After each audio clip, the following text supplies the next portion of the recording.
Halo adik-adik, Assalamualaikum warahmatullahi wabarakatuh. Ketemu lagi dengan Kak Hera di channel Biologi Asik.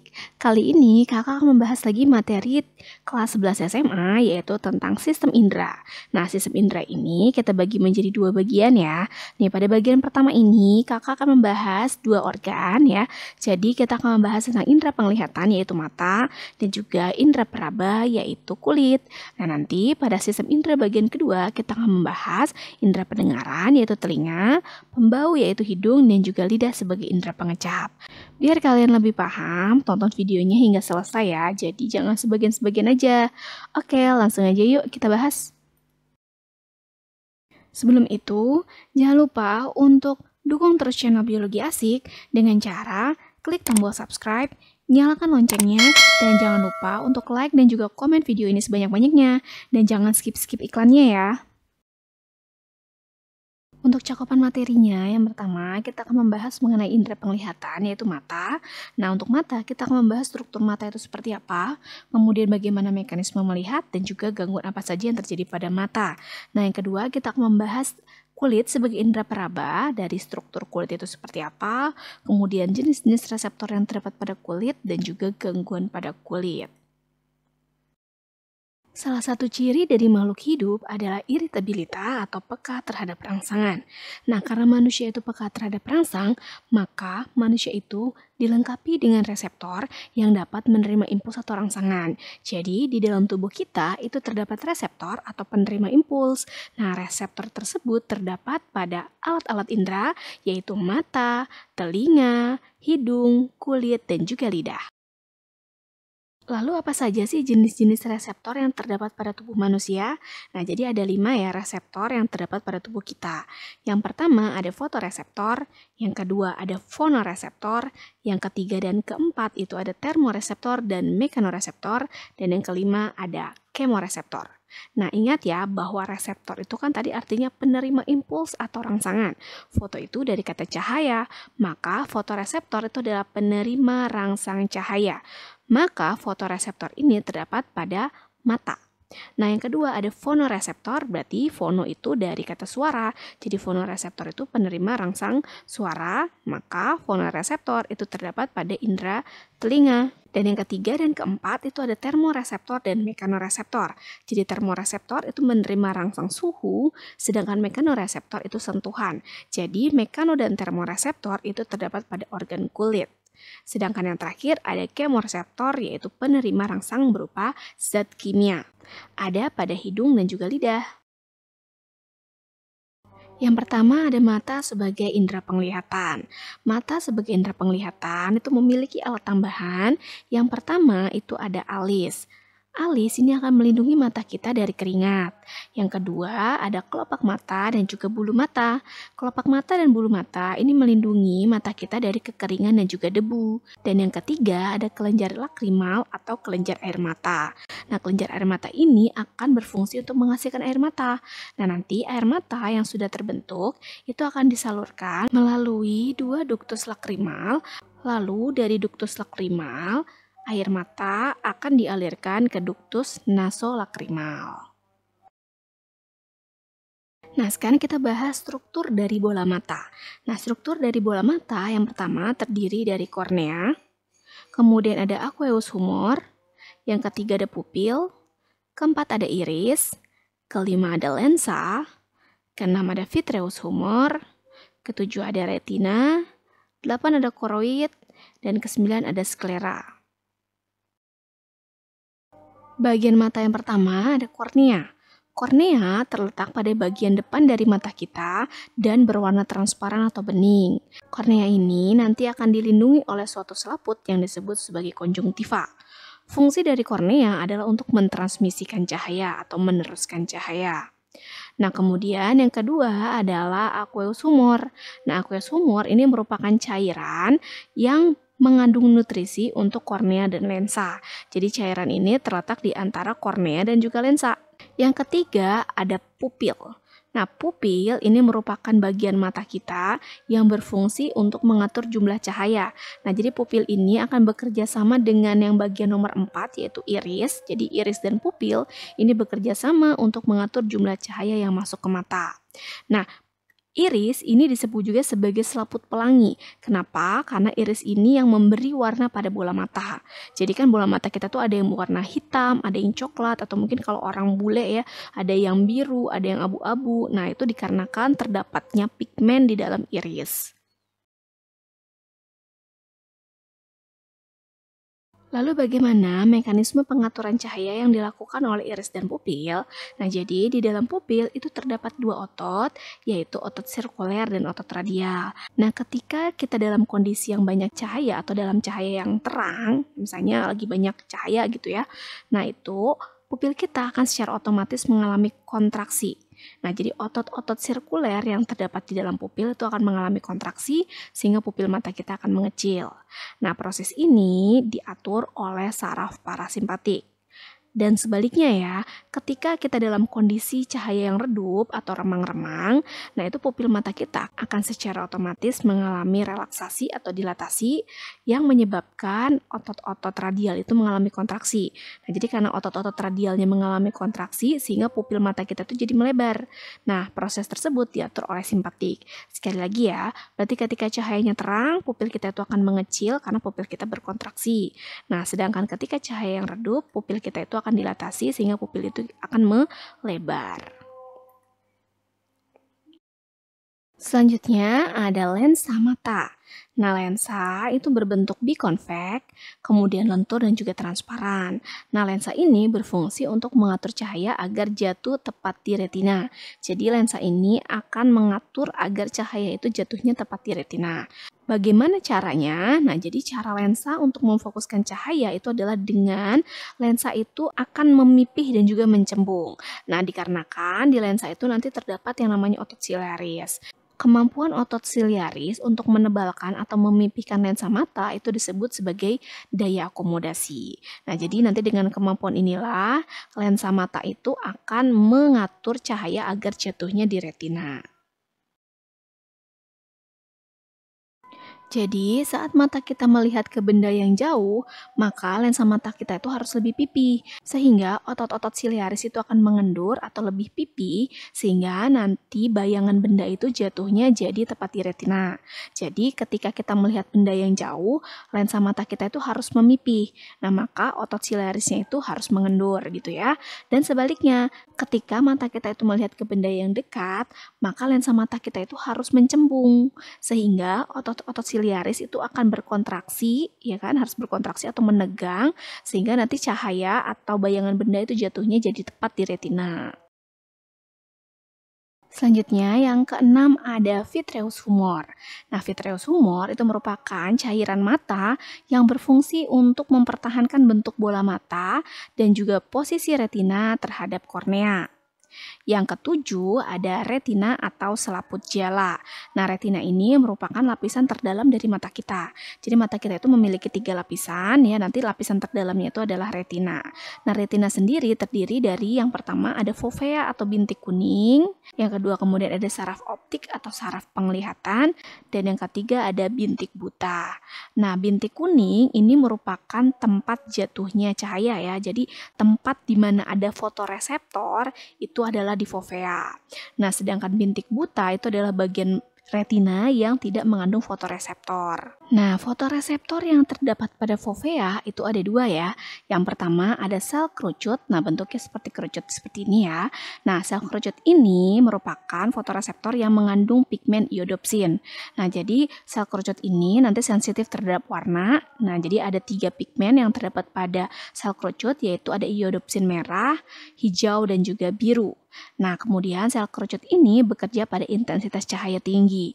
Jadi kita kan kalau misalnya cahayanya banyak ya atau di tempat yang terang, kan kita jadi bisa membedakan warna ya. Jadi tahu oh ini warna hitam, oh ini warna putih, oh ini warna merah.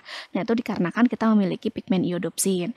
Nah, nanti kalau kita tuh tidak memiliki salah satu pigmennya, itu nanti jadi buta warna. buta warna sebagian ya, atau buta warna parsial. Tapi kalau kita tidak memiliki ketiga pigmen ini, nah itu baru yang namanya buta warna total atau monokrom. Nah, yang kedua ada fotoreseptor yaitu sel batang.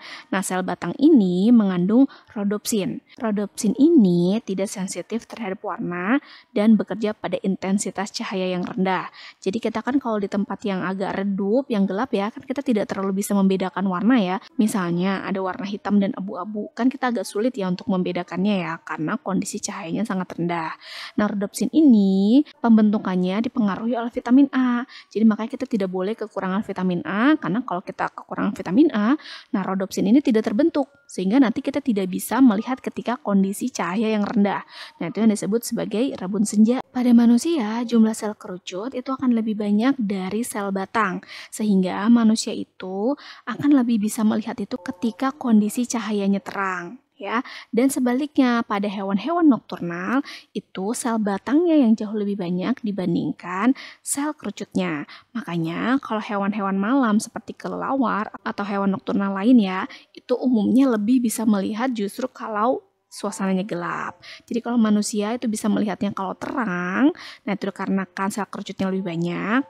Tapi kalau kelelawar itu bisa melihatnya kalau gelap karena sel batangnya lebih banyak. Selanjutnya ada lapisan koroid. Koroid ini adalah lapisan tengah dari mata kita yang berwarna gelap. Nah, koroid ini berfungsi untuk mencegah pemantulan cahaya. Karena kan cahaya tadi jatuhnya di retina. Nah, jadi cahaya itu kan terang ya, sehingga agar cahaya itu tidak terpantul kembali, sehingga koroid itu warnanya gelap. Nah, selain itu, koroid juga banyak mengandung pembuluh darah yang berfungsi untuk memberi nutrisi untuk mata. Nah, kemudian yang ke-9 ada sklera. Nah, jadi sklera ini merupakan lapisan terluar mata. Nah, jadi ini satu lapisan ya. Nah, yang berwarna putih keruh. Nah, jadi kalau kornea itu yang berwarna bening, nah sklera itu yang berwarna putih. Fungsinya adalah untuk memberi bentuk pada bola mata dan juga untuk tempat pelekatan otot ekstrinsik. Nah, ini adalah ringkasannya ya. Jadi tadi ada 9 bagian mata yang kita bahas. Yang pertama ada kornea yang berfungsi untuk mentransmisikan cahaya. Yang kedua ada aqueous humor yang mengandung nutrisi untuk kornea dan juga lensa. Pupil dan iris yang berfungsi untuk mengatur jumlah cahaya. Lensa memfokuskan cahaya agar jatuh di retina. Vitreous humor berfungsi untuk mempertahankan bentuk bola mata.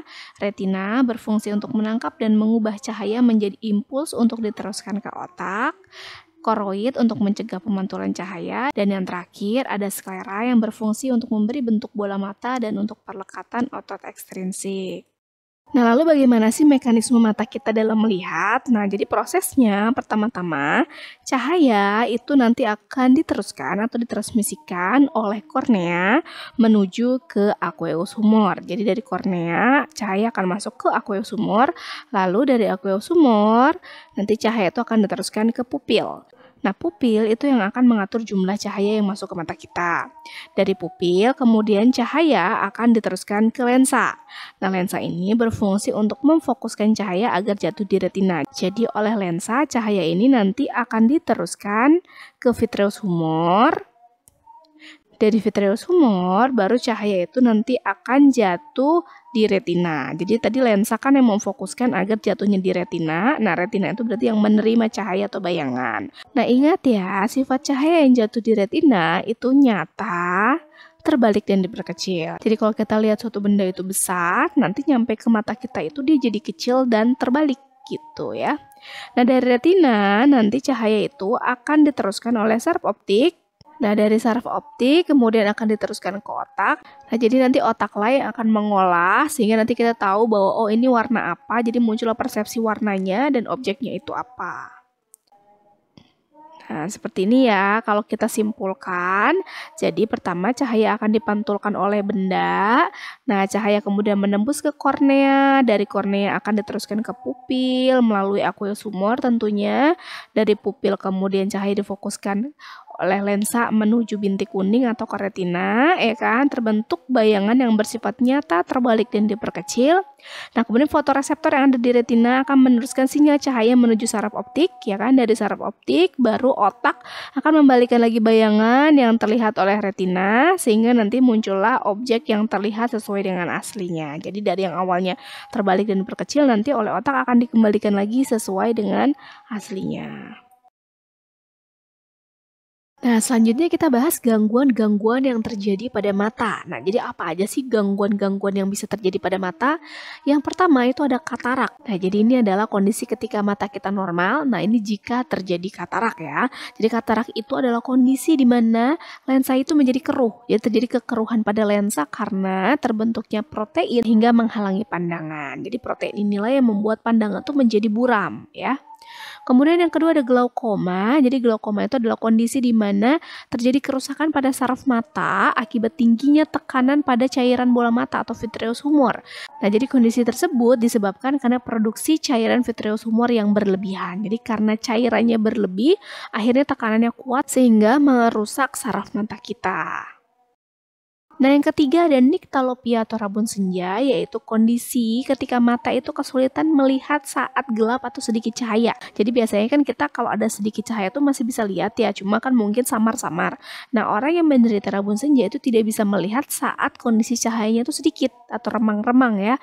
Nah, kondisi ini disebabkan karena mata kekurangan vitamin A. Jadi jangan sampai kekurangan vitamin A ya, karena vitamin A ini kan membantu mata kita untuk membentuk rodopsin. Nah, rodopsin itu kan yang berperan dalam pembentukan sel-sel batang. Nah, jadi sel batang ini yang membuat kita jadi bisa melihat kalau cahayanya gelap.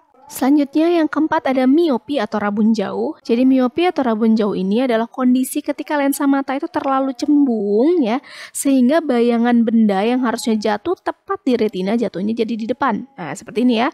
Jadi kan harusnya bayangan benda itu jatuhnya tepat di retina. Nah, ini jatuhnya di depan retina. Nah, nanti miopi ini bisa dibantu atau bisa dikoreksi dengan menggunakan lensa cekung. Yang kelima ada hipermetropi atau rabun dekat. Nah, jadi kalau kebalikannya nih ya, kalau rabun dekat itu adalah kondisi ketika lensa mata itu terlalu cekung sehingga bayangan benda itu jatuhnya di belakang retina. Nah, kondisi ini bisa dikoreksi atau dibantu dengan menggunakan lensa cembung atau lensa positif ya. Kalau cekung kan negatif, kalau cembung positif. Selanjutnya yang keenam ada astigmatisme atau mungkin kalian lebih kenal dengan silinder ya. Jadi astigmatisme ini adalah kondisi di mana kelengkungan kornea yaitu tidak rata. Jadi korneanya itu tidak merata sehingga cahaya itu tidak fokus pada satu titik retina. Nah, seperti ini ya. Jadi cahaya itu kayak ngeblur gitu ya. Jadi harusnya kan kornea itu rata, karena tidak rata jadinya cahaya itu tidak fokus gitu. Nah, astigmatisme ini bisa dibantu dengan menggunakan lensa silindris. Nah, jadi ini kan bayangannya jadi kayak dua gitu ya. Nah, kalau misalnya dibantu dengan lensa silindris, nanti dia akan kembali menjadi normal. Yang ketujuh ada presbiopi atau disebut juga dengan mata tua. Nah, jadi presbiopi ini adalah kondisi di mana mata secara perlahan itu kehilangan kemampuannya untuk fokus. Jadi daya akomodasinya itu melemah sehingga kemampuan untuk fokus dengan cepat pada objek yang dekatnya itu berkurang. Ya. Nah, kondisi ini bisa dibantu dengan menggunakan lensa ganda. Nah, seperti ini ya lensanya. Jadi untuk yang bagian atas itu lensanya negatif, yang bawah itu lensa positif. Selanjutnya yang kedelapan ada konjungtivis, yaitu kondisi di mana mata kita tuh merah akibat peradangan pada konjungtiva. Nah, jadi konjungtivis ini bisa disebabkan oleh bakteri, debu, atau kotor juga bisa ya. Nah, yang kesembilan ada mata juling atau strabismus, yaitu kondisi saat kedua mata itu tampak tidak searah. Nah, ini ada 4 ya. Jadi mata juling itu ada esotropia, yaitu kalau julingnya itu yang satu ke arah dalam. Nah, kemudian ada hipertropia jika julingnya itu ke arah atas. Nah, kemudian ada eksotropia jika julingnya itu ke arah luar dari mata. Dan ada satu lagi hipotropia, itu jika julingnya itu ke arah bawah. Oke, alat indera yang kedua kita akan membahas indera peraba atau yaitu kulit ya atau integumentum ya. Nah, jadi kulit itu terdiri dari 3 lapisan. Yang pertama ada epidermis, yang kedua ada dermis atau lapisan jangat, dan yang ketiga ada hipodermis atau subkutan. Nah, kemudian kulit itu juga memiliki bagian-bagian. Yang pertama ada batang rambut.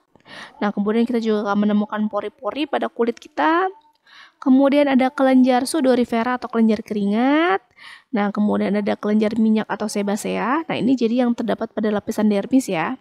Kalau pori-pori sama batang rambut itu terdapat pada lapisan epidermis. Kemudian di lapisan dermis kita bisa menemukan folikel rambut, akar rambut, otot erektor, saraf, pembuluh darah yaitu arteri dan vena. Nah, serta kalau di lapisan hipodermis, kita bisa menemukan lapisan lipid atau lemak. Nah, sebagai indera peraba, maka kulit itu memiliki reseptor-reseptor ya. Jenis-jenis reseptor yang terdapat pada kulit, yang pertama ada ujung saraf bebas, kemudian ada corpus Meissner, kemudian ada sel Merkel, kemudian ada corpus Krause, yang kelima ada corpus Ruffini, yang keenam ada plexus akar rambut, dan yang ketujuh ada corpus Pacini. Reseptor yang pertama tadi ada ujung saraf bebas. Nah, ujung saraf bebas ini merupakan reseptor yang tidak memiliki kapsul. Nah, paling umum ditemukan dan banyak terdapat di lapisan dermis atas dan tengah. Kemudian, ujung saraf bebas ini berfungsi untuk stimulus rasa nyeri. Nah, stimulus ini bisa berasal dari benda tajam, suhu berlebihan, ataupun bahan kimia. Yang kedua ada corpus Meissner. Nah, ini berfungsi untuk stimulus sentuhan halus dan juga getaran frekuensi rendah. Nah, Meissner ini memiliki kapsul, nah seperti ini ya. Letaknya itu di lapisan dermis atas dan biasanya ditemukan pada lapisan kulit yang tidak berambut. Yang ketiga ada Ruffini, jadi bentuknya tuh bulat lonjong seperti ini ya. Umumnya ditemukan di kulit yang berambut ataupun tidak berambut. Nah, Ruffini ini reseptor dari stimulus tekanan yang terus-menerus dan juga suhu panas. Yang keempat ada sel Merkel. Sel Merkel ini banyak terdapat pada ujung jari dan juga bibir. Fungsinya itu untuk sentuhan ringan. Yang kelima ada corpus Krause, banyak terdapat pada lapisan dermis dan berfungsi untuk reseptor suhu dingin. Nah, reseptor ini akan teraktivasi pada suhu di bawah 20 derajat. Yang keenam ada corpus Pacini, berfungsi untuk reseptor tekanan kuat dan juga getaran tinggi. Dan yang terakhir ada plexus akar rambut yang berfungsi untuk reseptor sentuhan dan juga tekanan yang kasar. Nah, selanjutnya kita bahas gangguan-gangguan yang mungkin terjadi pada kulit. Yang pertama ada athlete's foot. Nah, jadi athlete's foot ini merupakan infeksi jamur pada sela-sela kaki atau mungkin lebih dikenal dengan kutu air ya. Kemudian yang kedua ada miliaria, yaitu ruam atau bintik-bintik merah akibat tersumbatnya pori-pori kelenjar keringat. Yang ketiga ada jerawat, yaitu kulit meradang, pori-pori tersumbat dan juga menimbulkan nanah. Yang keempat ada vitiligo, yaitu gangguan pigmentasi sehingga kulit itu kehilangan pigmen. Dan yang kelima ada dermatitis, yaitu peradangan kulit tangan ataupun kaki yang menimbulkan rasa gatal dan juga melepuh. Oke adik-adik, itu tadi pembahasan mengenai sistem indera bagian pertama, yaitu indera penglihatan dan juga indera peraba. Semoga dengan melihat video ini kalian jadi lebih bersyukur lagi dengan cara menjaga alat-alat indera kita ya. Karena kita sudah diciptakan sesempurna itu sehingga kita harus menjaga organ-organ atau alat-alat indera kita agar berfungsi dengan baik ya. Nah, jangan lupa untuk like, comment, share dan juga subscribe video dari channel Biologi Asik ya, agar kakak makin semangat lagi untuk bikin video-video selanjutnya untuk kalian ya. Oke adik-adik, terima kasih dan sampai ketemu lagi di video-video selanjutnya. Assalamualaikum warahmatullahi wabarakatuh.